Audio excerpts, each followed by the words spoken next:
आज आहे वो ब्लॉगर कृषीचा पेपर. नेमका त्याचा पेपर कोणता हे पाहण्यासाठी ब्लॉग शेवटलोक बघा.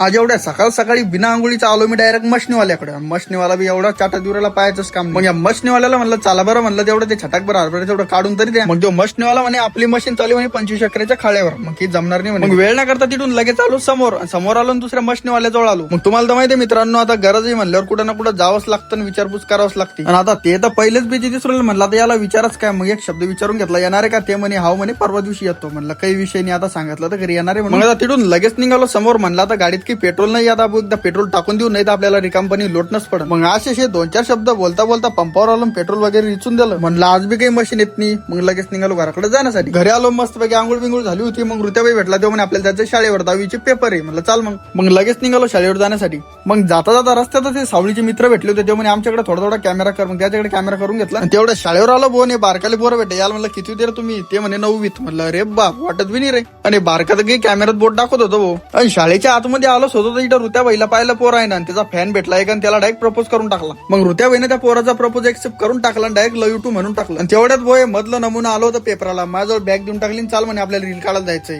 आता याच्या मनात असं होतं पेपर जाऊ द्या खड्ड्यात, मला पहिले रील काढू द्या. मग आवली नमुन्याला घेऊन आलो बायपासवर. मग ऋत्याबाईने लगे 4-5 सेकंदामध्ये त्याची रील काढून टाकली. आता त्याची रील 4-5 सेकंदात कोण काढली माहितीये का? त्याचा पेपर पहिले इम्पॉर्टंट आहे. मग रील वगैरे तर काढून झाली होती. मग लगेच निघालो समोर जाण्यासाठी. मग शाळेत आलो, त्याची बॅग त्याच्याजवळ देऊन टाकली. आता तुम्हाला तर माहिती माग पेपर नव्हता, त्याचाच पेपर होता. मी फक्त बॅग घेतली होती, कारण की त्याला रील काढणं होती. मग त्याला म्हणलं तू जा पेपराला, आम्ही चाललो आता घरी. तर आजच्यासाठी एवढंच, भेटू पुढच्या व्हिडिओ मध्ये.